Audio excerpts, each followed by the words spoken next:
Assalamualaikum warahmatullahi wabarakatuh. Selamat datang di channel Media Pintar. Kali ini kita akan membahas tentang SKP pertanian, khususnya penyuluh pertanian ya, part 40. Bagi teman-teman yang belum menonton part-part sebelumnya, silahkan ditonton ya. Jangan lupa like, comment, share, and subscribe, dan klik tombol loncengnya agar teman-teman bisa update video-video terbaru.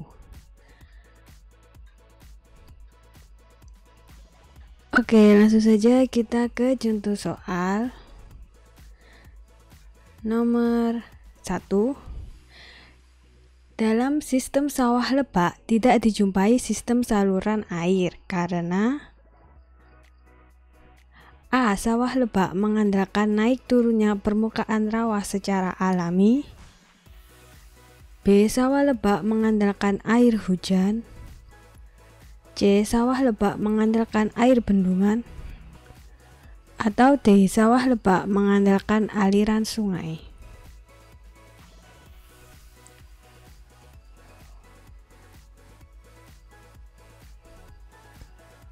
Oke, kita bahas ya teman-teman. Sawah lebak adalah sawah yang diusahakan di daerah rawa dengan memanfaatkan naik turunnya permukaan air rawa secara alami, sehingga di dalam sistem sawah lebak tidak dijumpai sistem saluran air. Jadi untuk nomor 1, jawaban yang paling tepat adalah yang A ya teman-teman. Sawah lebak mengandalkan naik turunnya permukaan rawa secara alami.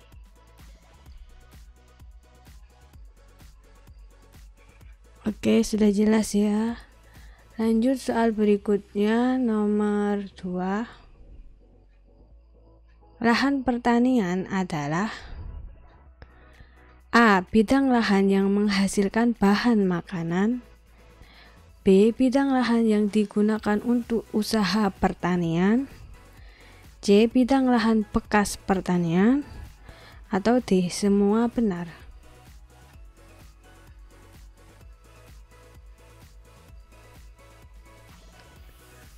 Oke, jawaban yang paling tepat adalah yang B ya teman-teman. Lahan pertanian itu adalah bidang lahan yang digunakan untuk usaha pertanian. Oke, sudah paham ya. Lanjut soal berikutnya, nomor 3. Yang tidak termasuk dalam ruang lingkup pembinaan kelembagaan petani adalah A. Kelompok tani.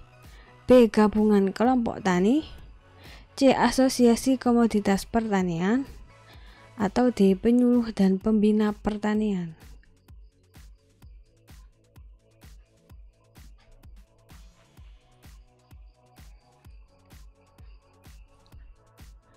Oke, kita bahas ya teman-teman.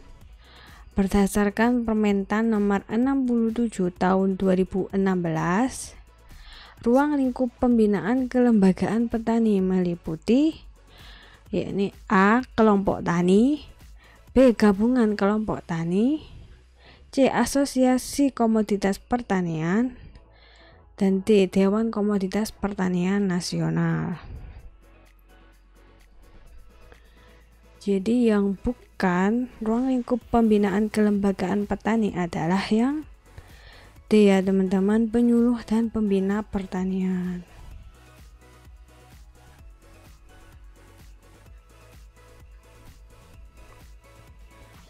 Oke, sudah jelas ya. Lanjut soal berikutnya, nomor 4. Kelembagaan petani yang mengelola dan memelihara jaringan irigasi tersier disebut P3A. Kepanjangan P3A adalah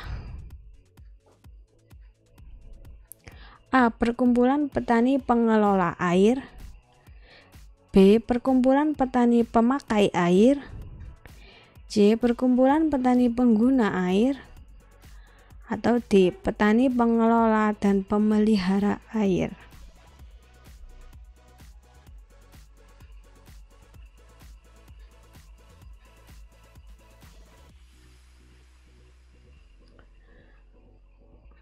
Oke, jawaban yang paling tepat untuk nomor 4 adalah yang B ya teman-teman, perkumpulan petani pemakai air.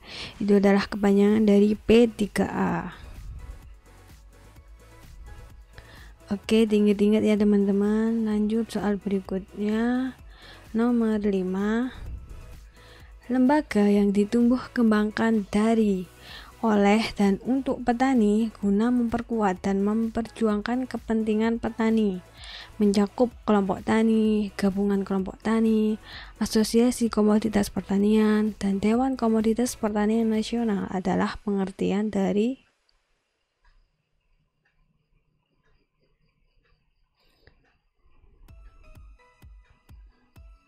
A. Kelembagaan Ekonomi Petani, B. Kelembagaan Petani, C. Asosiasi Komoditas Pertanian, atau D. Dewan Komoditas Pertanian Nasional.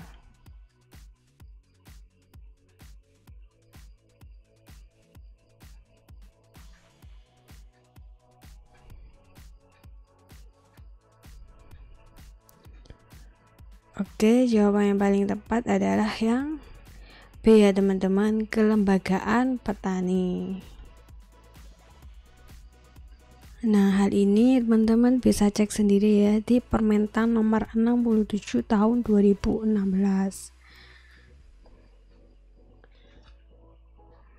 Oke, sudah paham ya. Lanjut soal berikutnya, nomor 6. Kumpulan beberapa kelompok tani yang bergabung dan bekerja sama untuk meningkatkan skala ekonomi dan efisiensi usaha adalah pengertian dari A. Gapoktan, B. Poktan, C. Asosiasi Komoditas Pertanian, atau D. Dewan Komoditas Pertanian Nasional.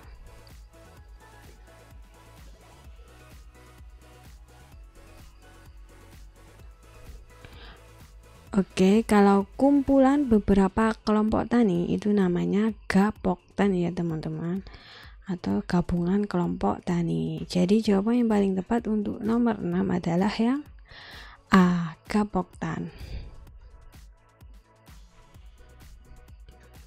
Oke, lanjut ya soal berikutnya, nomor 7. Yang bukan termasuk ke dalam kategori pemeringkatan kemampuan Poktan adalah A. Kelas pemula, B. Kelas lanjut, C. Kelas madya, atau D. Kelas muda.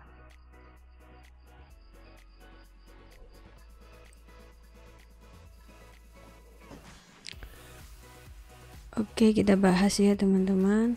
Klasifikasi kemampuan Poktan adalah pemeringkatan kemampuan Poktan ke dalam 4 kategori yang terdiri dari kelas pemula, kelas lanjut, kelas madya, dan kelas utama yang penilaiannya berdasarkan kemampuan Poktan. Jadi yang bukan adalah yang D ya teman-teman, kelas muda.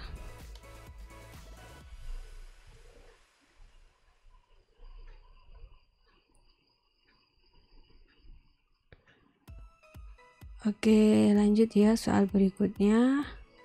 Nomor 8.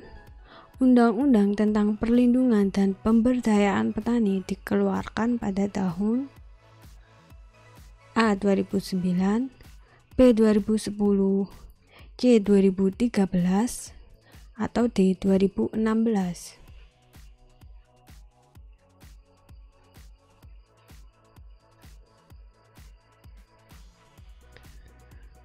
Oke, kita bahas ya teman-teman.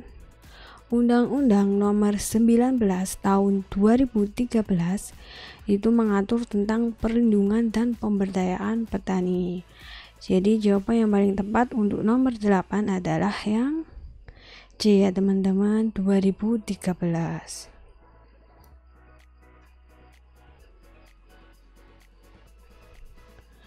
Oke, sudah jelas ya. Lanjut soal berikutnya, nomor 9. Rencana definitif kelompok disusun untuk A. 1 tahun, B. 1 musim tanam, C. 2 tahun, atau D. 2 musim tanam.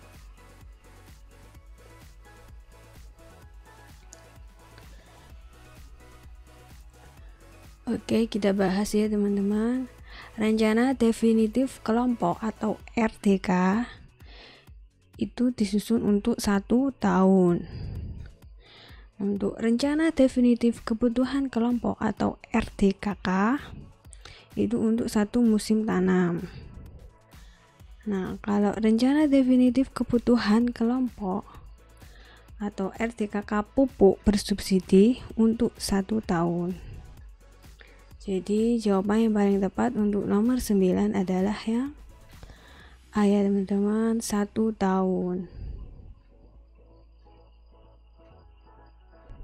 Jadi kalau RDK itu untuk 1 tahun, RDKK untuk 1 musim tanam, dan RDKK pupuk bersubsidi itu untuk 1 tahun.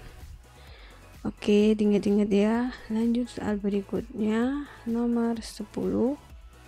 Rencana definitif kebutuhan kelompok atau RDKK adalah rencana kebutuhan sarana produksi pertanian dan alat mesin pertanian untuk 1 musim atau siklus usaha yang disusun berdasarkan musyawarah anggota kelompok tani.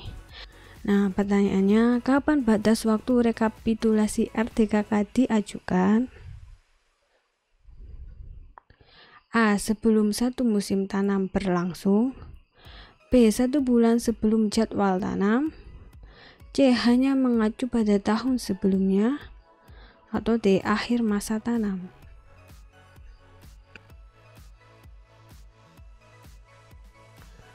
Oke, jawaban yang paling tepat adalah yang B ya teman-teman, 1 bulan sebelum jadwal tanam.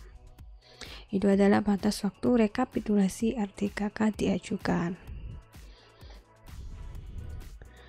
Oke, sudah paham ya teman-teman? Sekian video dari saya. Terima kasih, semoga bermanfaat. Jangan lupa like and share video ini jika teman-teman suka. Dan jangan lupa subscribe ya. Semoga teman-teman bisa mendapatkan nilai yang terbaik pada saat tes CPNS nanti. Oke, sampai jumpa. Bye-bye. Wassalamualaikum warahmatullahi wabarakatuh.